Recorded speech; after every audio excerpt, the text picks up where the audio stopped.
तो इसमें बेकार है। और एक क्वेश्चन ये भी होता है यूजुअल कि भाई सिनेमा 4D क्यों है?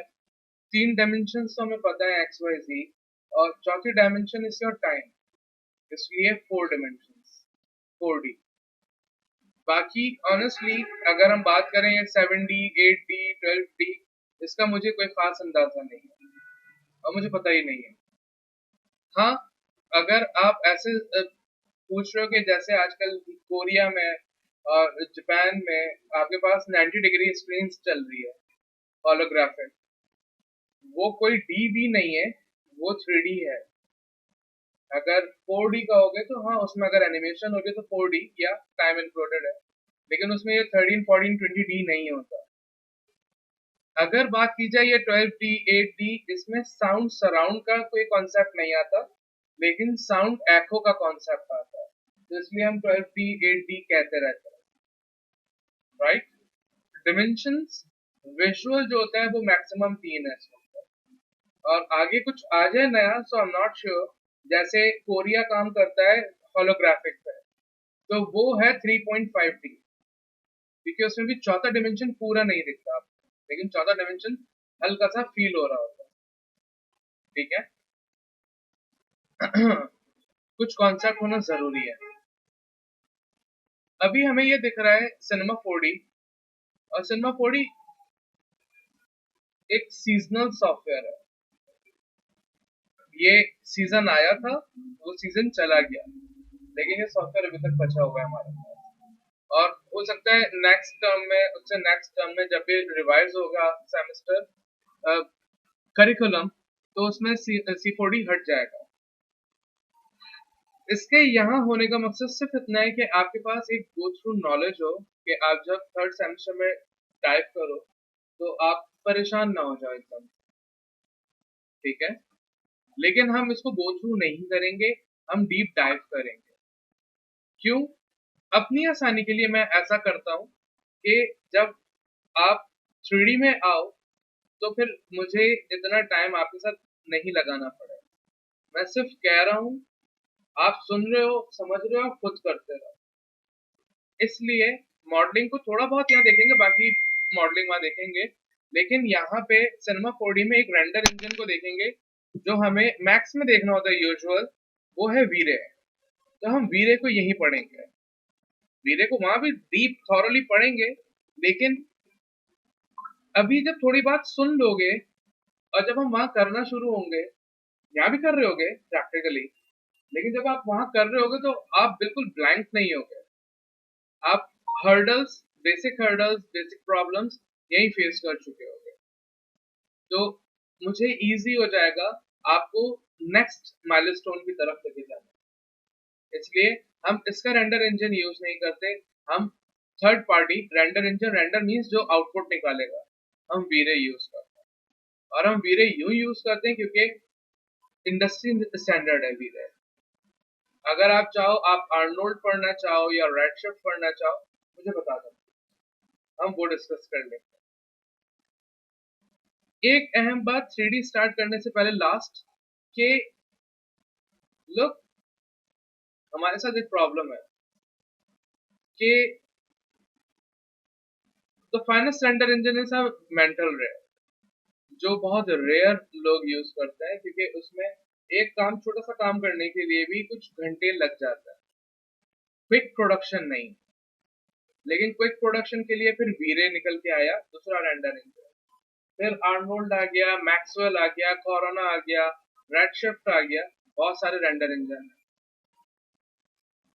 आप अभी इस सेमेस्टर में डिसाइड कर लो, रिसर्च करके, चीजों को देख के, कि आपको किस पे रहना है। मार्केट में डिमांड क्या है? दो बातें हैं यहाँ पे डिप्लोमेटिक। नंबर वन, मार्केट में डिमांड है आपको रिजल्ट देना है। अब आप किसी से भी दो, मैंने जो कपड़े पहने ये किस मशीन से सिले मुझे नहीं फर्क पड़ रहा, मुझे चीज चाहिए, that is your visual diplomatic. लेकिन अगर बात की जाए तो हमारी मार्केट ऐसी कहती है कि भाई आपको रेडशिफ्ट आना चाहिए और आपको आर्नोल्ड आना चाहिए। और मार्केट हमारी ये वाली ये यूं कह रही है कि उसको बहुत जल्दी से रिजल्ट्स चाहिए। ग्लोबल इंटरनेशनल केओस ग्रुप को प्रेफर करता है। केओस ग्रुप में कोरोना भी आता है और वीरे भी आता है, और केओस ग्रुप में बहुत सारी चीजें ऐड होती जाएंगी in future. Chaos group is like an Adobe. आपके पास एफिनिटी भी है, but we do not use Affinity, we use Photoshop, right? Globally Photoshop use होता है, एफिनिटी यूज नहीं होता। तो ऐसे ही केओस ग्रुप है। और मैं ये प्रेफर करता हूँ कि आप एक ही पे रहो। वीरे ऑब्वियस मेंटल रे वाला फील मैंने अभी तक नहीं देखा किसी रेंडर इंजन में, क्योंकि मैंने भी यूनि में मेंटल रे ही पढ़ा, तब कोई रेंडर इंजन ऐसा वैसा नहीं होता था। ये अब आना शुरू हो गया। लेकिन उसके बाद अगर शॉर्ट स्पैन में रिजल्ट्स को जानना है और स्ट्रॉन्ग स्टेबिलिटी को देखना है, तो बी विद वीरे, no matter what the circumstances you gonna be with. Results हर रेंडर इंजन से निकलते हैं, निकालने वाला होना चाहिए। लेकिन आप एक के साथ जुड़ जाओ, चिपके रहो। आप ऐसे नहीं कि आज वीरे, कल को कोरोना, परसों आर्नोल्ड, फिर आप इस एक में मास्टर नहीं कर पाओगे, और फिर वो जो रिजल्ट डे एंड पे चाहिए वो नहीं निकलेगा किसी भी तरह। ठीक है, ऐसी ही बात सेम इस बात को लाए करो C4D में। C4D पढ़ो, अच्छा पढ़ो, प्रॉपर पढ़ो 3D के कॉन्सेप्ट से, लेकिन C4D पे नहीं स्टेप हो जाना। That's gonna lead you somewhere there's nowhere actually. Be with the Max and Maya standard industry standard act, right? जो मार्केट में क्या चाहिए ये नहीं है। एक्चुअली हमने ऐसा कर दिया है मार्केट को कि भाई मार्केट, मैं गुलाम हूं आपका, आप बताओ आपको क्या चाहिए। नहीं, आप आर्टिस्ट हो, आप प्रपोज करो कि आपको ये चाहिए, वो मैं दूंगा। अब आपको किससे चाहिए? If this does matter, then let's talk about this. Otherwise, you are in need of resources, and I'll provide you with the standard software and the standard applications as well. आपको रूल करना आना चाहिए। आप किसी के पास जाओ interview पे, ऐसे नहीं कि यार आप नहीं, ऐसा नहीं। आप उसको बताओ कि मैं हाँ पिछले 7 सालों से इसी में ही वीरे में हूँ, 10 साल से वीरे कर रहा हूँ। आज आर्नोल्ड आ गया, फाइन, आर्नोल्ड आ गया, चल रहा है, ठीक है। लेकिन मेरी एक्सपर्टी वीरे में, आपको रिजल्ट चाहिए, मैं इतनी देर में आपको निकाल कर दूंगा, क्योंकि मेरा पैट हो गया है वो, मुझे इसके प्रॉस एंड कॉन्स पता है। Look, deal like a pro, professional. ऐसे बेसिक इंटर्नी बन के नहीं जाओगे यार, हाँ आप जो कहोगे मैं कर लूंगा, मैं ये भी बेच दूंगा, वो भी बेच दूंगा, नहीं। Artist, deal like an artist, अपनी बात रखो, राइट? तो स्टार्ट करते हैं। इन सारी बातों को ध्यान में रखेंगे, आप रिसर्च करेंगे, आपके पास 2-3 महीने, क्योंकि आप तो 3D में चले जाओगे, तो 2-3 महीने में अच्छी रिसर्च कर लो कि भाई आपको किसके साथ रहना है। केओस के साथ रहना है, कोई भी रेंडर इंजन हो, कोई भी एप्लीकेशन हो, इट डजंट मैटर। ठीक है, the matter is your expertise. 3ds Max solid body के लिए, माया सॉफ्ट बॉडी के लिए, उन दोनों को क्लब करके C4D बनाया, जिसमें सॉलिड और सॉफ्ट दोनों है। ये तो फिर अच्छा हुआ, आपको एक ही जगह पे सब कुछ मिल जाए। लेकिन मैं कंफर्ट फील नहीं करता, मैं इवन तो 3D Max में भी कंफर्ट फील नहीं करता, क्योंकि मेरा पैट माया है, मुझे पता है माया को किस तरह डील करना है। मैं काफी अर्से के साथ उससे साथ हूँ, तो मुझे उसकी तकरीबन चीजें मालूम हो गई। जरूरी नहीं है आपको हर सॉफ्टवेयर बिल्कुल एक प्रोफेशनल, एक जायंट लेवल पे आना चाहिए, राइट? आप एक सॉफ्टवेयर में एक्सपर्टी करो, और सॉफ्टवेयर में टर्म्स में एक्सपर्टी करो। दूसरी बात, 3D स्टार्ट करने से पहले इसी 2-3 महीनों में हम मॉडलिंग, टेस्टिंग, लाइटनिंग, रेगिंग नहीं, सॉरी, रेंडरिंग, इनको देख लेंगे। और आप अगले 1 साल तक इसके बाद भी यही चीजें देखते रहोगे। फिर जब एंड हो जाए, तो फिर आप डिसाइड करना है कि आप किसके लिए हो। आपको किस में मजा आ रहा है, आप किस चीज को बहुत इजीली ग्रैब कर सकते हो और डाइजेस्ट कर पाते हो। देन डिसाइड कि आपको किस में मास्टरी करनी है। आपको मॉडलिंग में, आपको ड्राइंग में, एनिमेशंस में, रेंडरिंग में, टेक्सचरिंग में, जिसमें मास्टरी करनी हो, फिर एक रिस्पेक्टिव सिलेक्ट करके उसी पर काम करें, राइट। ऐसा नहीं सब सब नहीं आना चाहिए, सब बेकार, एक सिलेक्ट करो, ठीक है। So you could be a king actually. Start करते हैं C4D को। C4D नोड बेस्ड सॉफ्टवेयर है। नोड बेस्ड मींस कनेक्ट होती हैं चीजें, इसमें स्टैटिक नहीं रहती, जैसे एडोबी इलस्ट्रेटर फोटोशॉप में है ना, लेयर्स रखी रहती हैं, वो अपना अपनी जगह पे अपना ही काम कर रही हैं। ऐसा नहीं है, यहाँ हर चीज एक दूसरे से लिंक होगी तो कुछ बनेगा, अनलिंक होगी, स्टैटिक पड़ी रहेंगी तो वो वैसा काम नहीं करेंगे जैसा आप चाहते हैं, ठीक। कॉल कर लेते हैं, मैंने भी काफी अर्से बाद स्टार्ट किया। इसका पहले यूआई समझ लेते हैं। बहुत सिंपल सा यूआई है। आपके पास मेन्यू बार है सबसे टॉप पे, इसमें सारे मेन्यूज आपको मिलते हैं।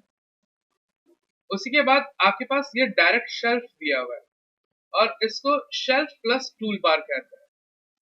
इसमें आपको चीजें मिल जाती हैं बहुत सारी, आपको जो जो चाहिए हो, कोई शेप्स चाहिए हो, मुस्तफा चाहिए होंगे, हमें शेप्स भी चाहिए होंगे, यकीन रखो। और आपको कोई टूल्स वगैरह चाहिए, आपको यहाँ से मिल जाएंगे। कुछ एसेट्स चाहिए, वो यहाँ से मिल जाएंगे। तो शेल्फ प्लस टूल बार कहता है। Why not tool bar first? क्योंकि वो आपके टॉप हेड पे, और टॉप हेड पे सबसे पहले शेल्फ काउंट किए जाते हैं, टूल बार अलग होता है टॉप हेड पे, राइट। तो शेल्फ प्लस टूल बार, और लेफ्ट साइड पे आपके पास कमांड बार है, ये वाला, ये कमांड पैनल है। इसी के आप यहाँ पर देखें राइट साइड पे, वैसे ये जब स्टार्ट हुआ ऐसा नहीं हुआ था, ऐसा हुआ था, लेकिन इसे ऐसा देखना मुनासिब नहीं है डे वन से। तो मैंने यहाँ पे कहीं पे भी इस एरिया में ये पर्सपेक्टिव व्यू है, वैसे यहाँ पे सिंपल मिडिल माउस से क्लिक किया है, तो अब हमारे पास आ गए 4 व्यूज। जैसे याद है आफ्टर इफेक्ट्स में हमने 4 व्यूज को हैंडल किया था, ऐसे ही ये यहाँ लिखा हुआ है पर्सपेक्टिव, यहाँ पे लिखा है टॉप, राइट, फ्रंट। आप ऐसे जो भी व्यू चाहो ले सकते हो, बात करेंगे वो कैसे लेते हैं। लेकिन जिस व्यू को भी मैक्सिमाइज करना हो, अभी ये चारों व्यूज मिनिमाइज कंडीशन में, जिसे भी मैक्सिमाइज करना हो, आप वहां पे सिर्फ मिडिल माउस क्लिक करोगे, व्हील जो होता है आपका स्क्रॉल, आप वो क्लिक करोगे, ये मैक्सिमाइज हो जाएगा, वापस क्लिक करोगे मिनिमाइज हो जाएगा। तो इसे क्वाड व्यू कहते हैं, राइट। इसमें भी एक सजेशन मेरा रहेगा आपका, अगर आप ड्राइवर बन रहे हो तो फाइन, फिर आप चारों व्यूज यूज करो। लेकिन आप विजुअलाइजर अगर बन रहे हो तो I would suggest you to be with them perspective. आप सारा काम पर्सपेक्टिव में करो, क्योंकि आपके पास लाइक एक ऐसी पावर होगी कि आप स्पेस में काम कर सकते हो, क्योंकि आपको हमेशा हर चीज नहीं मिलेगी, आपको अपने विजुअल से काम करना होगा। और विजुअल से काम करने के लिए आपके पास पावर होनी चाहिए कि आप पर्सपेक्टिव में काम करो, जिसमें आपको 3 डिमेंशंस मिल रही है at time. As we can see, ये जो रेड एक्सिस है, एक्स एक्सिस है, हाँ थोड़ा सा चेंज है, यहाँ पे ब्लू एक्सिस है, that is your Z axis, और ऊपर की जानिब आपका ग्रीन है, that is your Y axis, ठीक है। Fine, it's fine. वेल, आपके पास यहीं पे राइट साइड पे ये वाली जो विंडो है, दैट इज ऑब्जेक्ट विंडो। आप जो भी बनाते जाओगे, ऑब्जेक्ट को थोड़ा सा सिंप्लीफाई अगर हम करें तो हम ऐसा कर सकते हैं, ये लेयर पैनल है। यहाँ पे आप जो भी बनाते जाओगे वो चीजें यहाँ आती चली जाएंगी, ठीक है। प्रोफेशनल अगर हम बात करें तो इसे आप आउटलाइनर कहेंगे, या फिर हायरार्की ग्राफ कहेंगे। हायरार्की ग्राफ मींस जो कनेक्शन बाइंड हो रहा है चीजों का आपस में, वो दिखेगा, ठीक है। तो अभी के लिए आप ऑब्जेक्ट पैनल रखो, लेकिन थोड़ा सा प्रोफेशनल रहो, be with outliner, right. Outliner means जहां हर चीज आपको कनेक्टिविटी दिखा रही है। नीचे चलेंगे, ये वाला जो पैनल है, ये सारा ये एट्रीब्यूट पैनल है। यहाँ पे एट्रीब्यूट्स आता है। एट्रीब्यूट्स मीन्स किसी भी चीज में थोड़ा सा मॉडिफिकेशंस को ऐड कर देना, दैट इज एट्रीब्यूट। अगर आपके पास कोई भी चीज है, जैसे हमारे पास आफ्टर इफेक्ट्स में सॉलिड लेयर है, उसका स्केल कर रहे हो आप, ये उसका एट्रीब्यूट है, उसमें मॉडिफिकेशन हो रही है। उसमें आप रोटेट कर रहे हो, ये एट्रीब्यूट है। या कुछ भी कर रहे हो, नहीं प्रॉपर्टीज तो देखो उसकी अपनी प्रॉपर्टी है। प्रॉपर्टी में और एनहेंसमेंट के लिए आपने 100 by 100 पिक्सल्स का एक स्क्वायर ले लिया, that is a property of the layer, right. अब उसको आपने एनहेंस करना है मजीद, दैट इज एन एट्रीब्यूट। अब कर्व बनाना चाह रहे हो, वो मॉडिफिकेशन में आ जाएगा, लेकिन एट्रीब्यूट उसमें मजीद इजाफा करवाने वाली, हेल्प करने वाला इसका, ठीक है। तो ये एट्रीब्यूट पैनल है आपका। थोड़ा सा नीचे क्वाड व्यू के नीचे आपके पास ये टाइमलाइन है, मींस एनिमेट रेडी सॉफ्टवेयर है, आप एनिमेशन कर सकते हो। लोग बहुत तबाही एनिमेशन करते हैं यहाँ से, क्विक रिजल्ट्स है, तो लोग प्रेफर करते हैं आज भी यूज करना, क्योंकि जल्दी जल्दी फौरन चीजें निकल के बाहर आ जाती है। फाइन। उसी के नीचे आपके पास ये जो आ रहा है जीरो फ्रेम, ये आपके एनिमेशन के फ्रेम्स हैं, कहाँ से एनिमेशन स्टार्ट होगी, ऑब्वियस जीरो से स्टार्ट होगी। ये स्लाइडर है, आपको कितने अभी फ्रेम्स देखने, अगर आप इनको पकड़ के ऐसे कर लोगे, जितना भी कर लोगे, आपके पास एक नंबर ऑफ फ्रेम्स आना शुरू हो जाएंगे जो आपने यहाँ सेट किए कि आपको आइडल मूवमेंट में, यानी कि अभी स्टैटिक मूवमेंट में आपको कितने फ्रेम्स पे काम करना है या देखना है, ठीक है। इसे कहते हैं रेंज स्लाइडर। और जितने भी हो, it doesn't matter for now, आपके पास टोटल नंबर ऑफ फ्रेम्स आपको जितने भी चाहिए। हम यूजुअल 30 एफपीएस पे काम कर रहे होते हैं, तो यानी कि 3 सेकंड की बात कर रहा है कुछ आउटमोस्ट, राइट। प्लेयर है, आपकी एनिमेशन प्ले होंगी, forward, fast forward and so on, will talk when we come here. ये आपके पास एनिमेशंस के लिए, जैसे याद है अपन आफ्टर इफेक्ट्स में की लगाते हैं, ऑटो की लगती चली जाती है, यहाँ भी वही सिस्टम है। और अब से आई मीन आफ्टर इफेक्ट्स के बाद से हमेशा आप जितने भी सॉफ्टवेयर यूज करोगे उसमें ऐसे सिस्टम्स मिलेंगे आपको, यकीनन। कभी ऑप्शन यहाँ होगा, कभी वहां हो जाएगा, कभी कहीं कहीं कहीं कहीं होगा जरूर, और ऐसे ही मिलेगा आपको। ऑब्वियसली आइकन चेंज हो जाएंगे, लेकिन कॉन्सेप्ट वैसे ही रहेगा, कॉन्सेप्ट नहीं बदलता। वेल, ये जो कुछ ऑप्शंस हैं ये आपके व्यू पोर्ट के लिए करेंगे, तो कभी थोड़ी देर में व्यू पोर्ट के बारे में भी। और the last one, this panel, ये आपका मटेरियल एडिटर है। आप यहाँ पे मटेरियल्स बनाते हो। मटेरियल्स क्या होते हैं, इसमें एक बहुत सारी बातें हैं, जब मटेरियल्स पे आएंगे तब बात कर लेंगे तो बेहतर रहेगा। अभी बात कर लेंगे, मजा आएगा, सुनेंगे, टाइम आउट हो जाएगा, लेकिन कल भूल जाएंगे, क्योंकि हम कल इस्तेमाल नहीं करेंगे इस चीज को। तो जब यूज करने वाले होंगे तब यूज कर ले तो बेहतर है, राइट। और ये आपके पास है कोऑर्डिनेट्स, कोऑर्डिनेट पैनल, मींस आपका ऑब्जेक्ट इस तरफ है, जैसे अपने आफ्टर इफेक्ट्स में एक्स में, वाई में, जी में।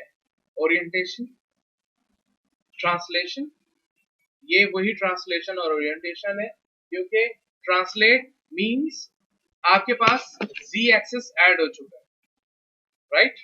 Orientation means z axis orbit हो चुका है, ऐड हो चुका है, तो कोऑर्डिनेट पैनल है। और ये है पूरे का पूरा C4D, सिनेमा 4D, और इसका मैन्युफैक्चरर मैक्सॉन है।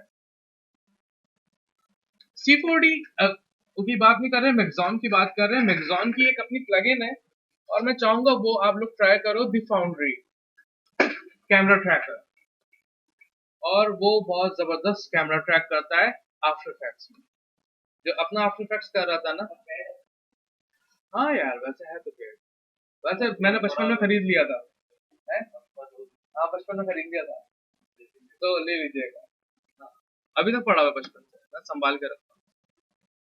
तो ये सारी चीजें आपको मैन्युफैक्चरर पता होना चाहिए। आप मैन्युफैक्चरर को भी पढ़ो, क्योंकि वो रिलीज करता है अपने अपडेट्स को, और आपके पास आपके सोशल में मैन्युफैक्चरर जरूर होने चाहिए, क्योंकि वो जब भी अपडेट रिलीज करे कि भाई अभी 2022 जुलाई में क्या उसने बग फिक्स किए या कुछ नया रिलीज कर रहा है, लॉन्च कर रहा है, तो वो आपके पास आ गया, आपको पता चल गया।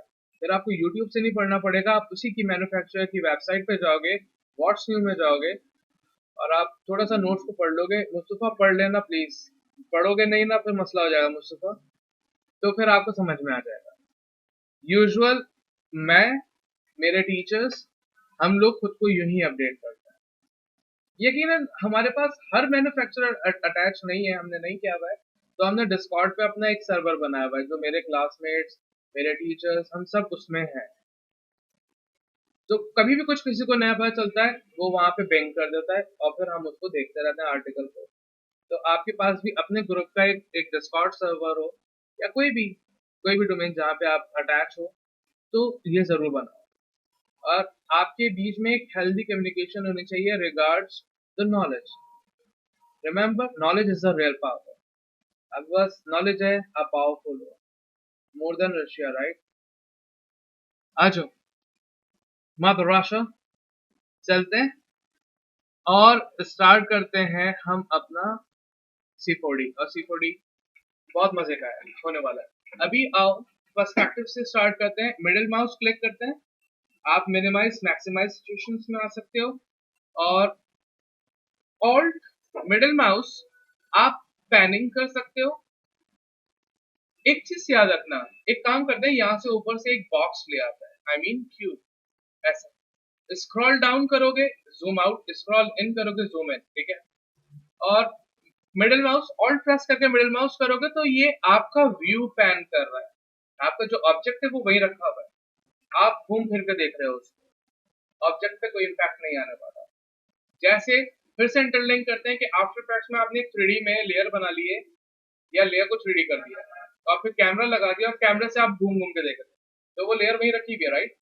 तो ये बॉक्स, ये क्यूब वही रखा हुआ है, और आप घूम घूम के देख रहे हो, हिल हिल के देख रहे हो। या और लेफ्ट क्लिक करोगे तो ये रोटेशन करेगा, ठीक है? बस ये आपको पता होना चाहिए, आप कर जाओगे आराम से।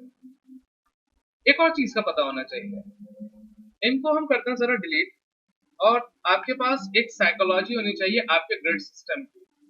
देखो, ये बहुत सारा ग्रिड है और इससे मुझे थोड़ी सी उलझन होती है, बहुत सारा है, इतना सारा होना नहीं चाहिए, लेकिन इनका अपना कोई कॉन्सेप्ट होगा जो कि मैंने ऑनेस्टली नहीं देखा कि भाई क्यों है इतना सारा, लेकिन है।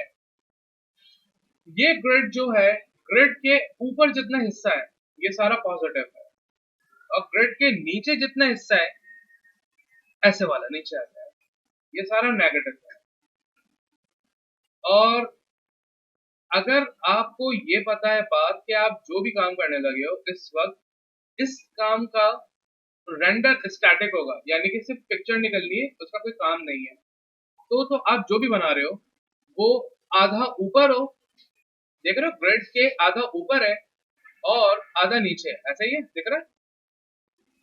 तो कोई मसले की बात नहीं।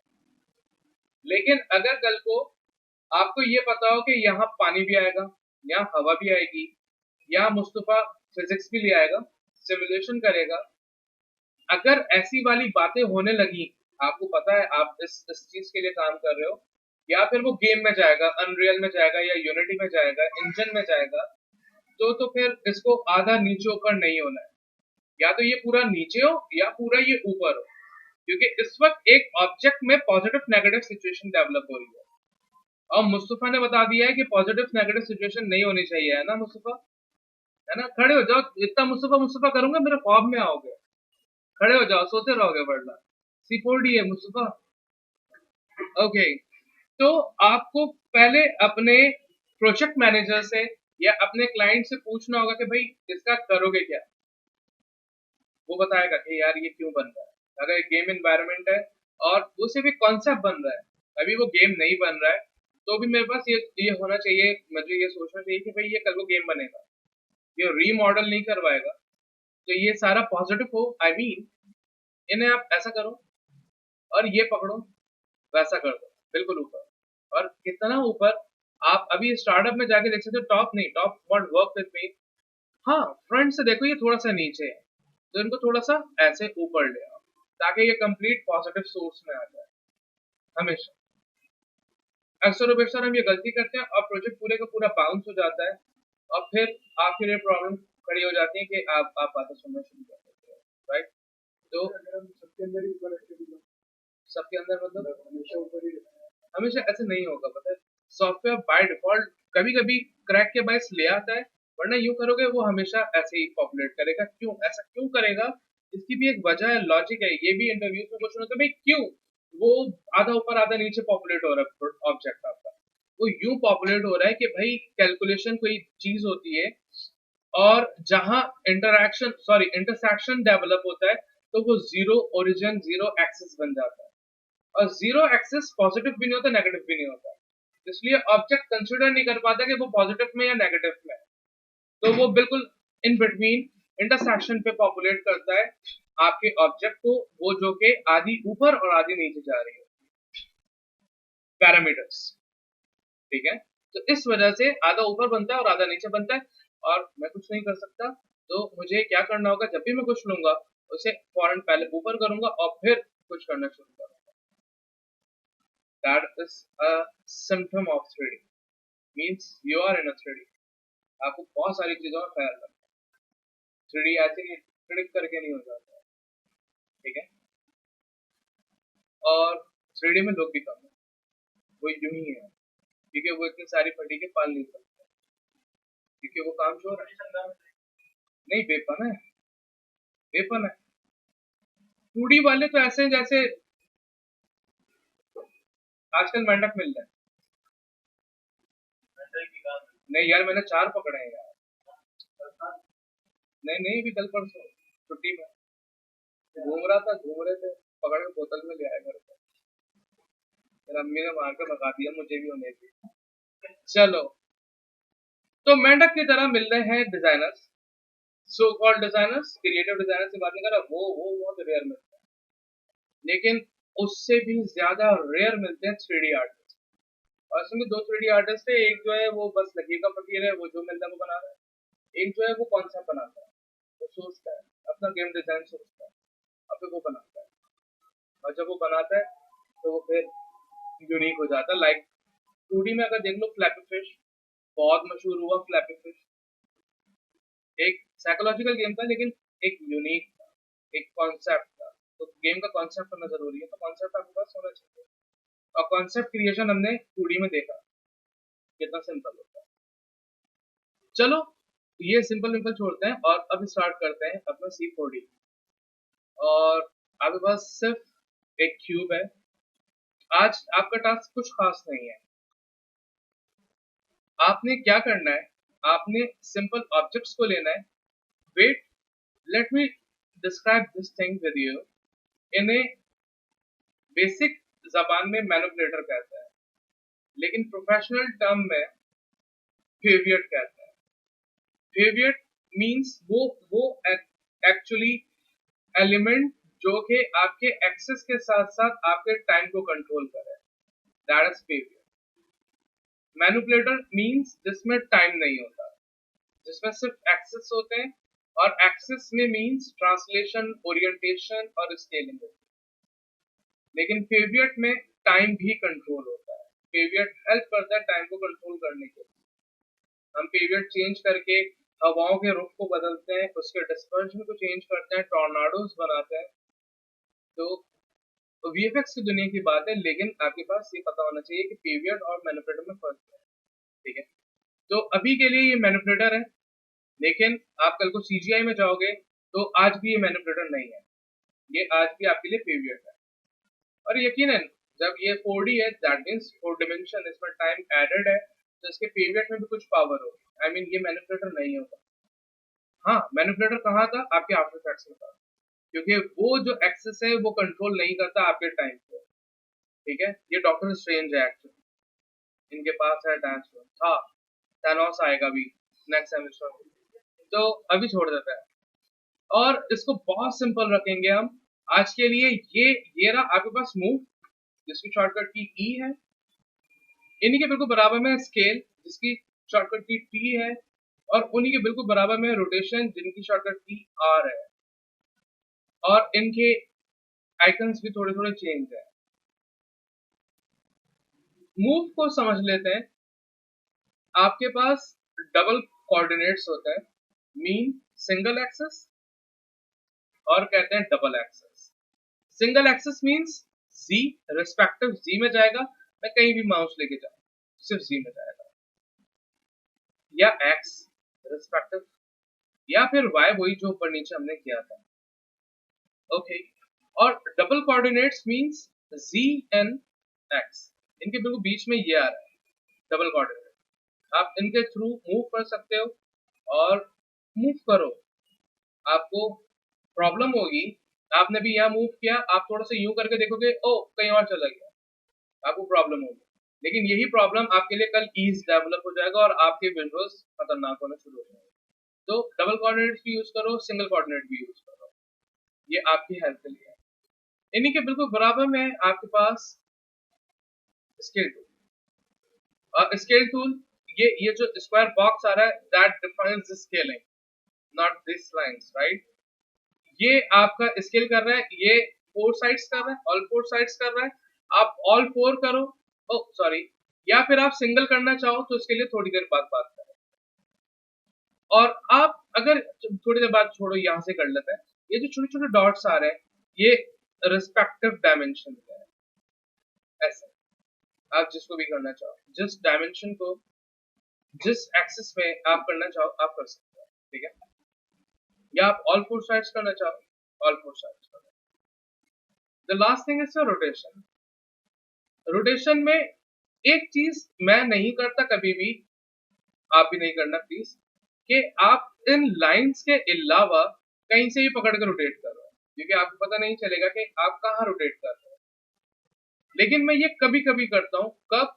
जब मैं सिमुलेशन में काम कर रहा होता हूँ, जब मैं कोई पानी, आग, मिट्टी, हवा, क्योंकि उसका कोई डायरेक्शन नहीं होता, वो किसी भी एक्सिस से आ रही होती, तो तब तो ये मजा देती है बात। आग कभी यूं भी चल रही हो, ऐसे ऐसे आग बढ़ रही है, कहीं भी हो सकती है, आप रोक नहीं सकते।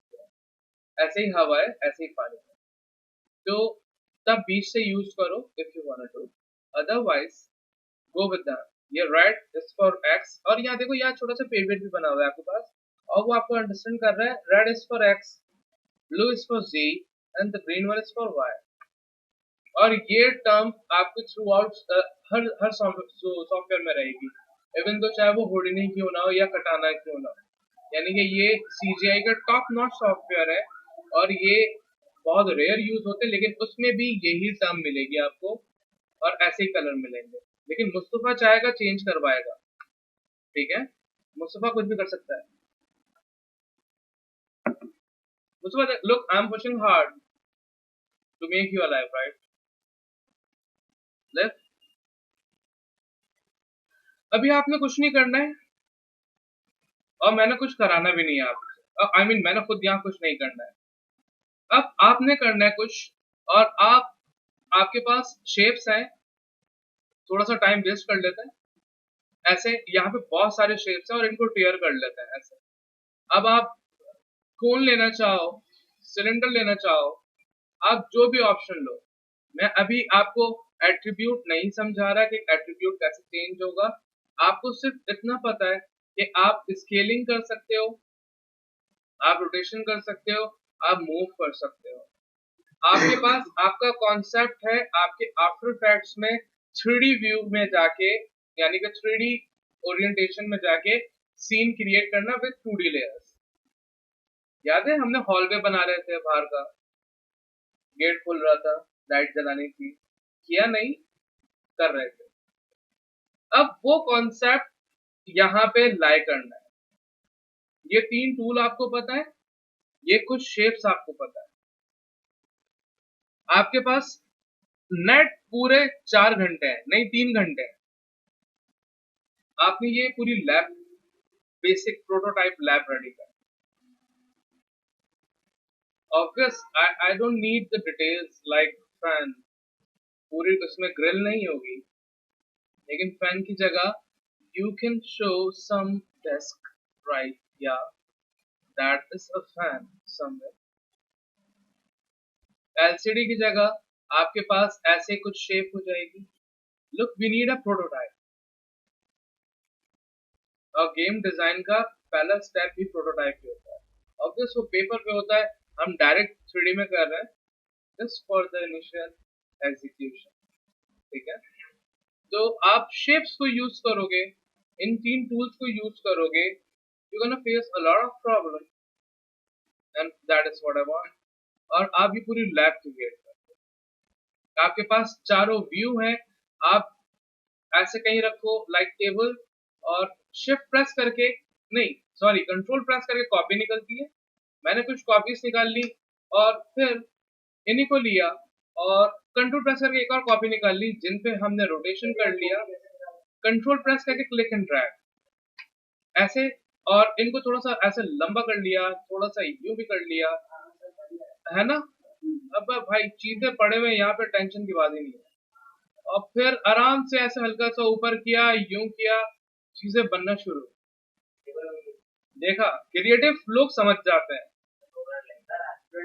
Oh my God. आ जाओ, खोलो अपने C4D और पूरी लैब क्रिएट करो, and let's see what we can do.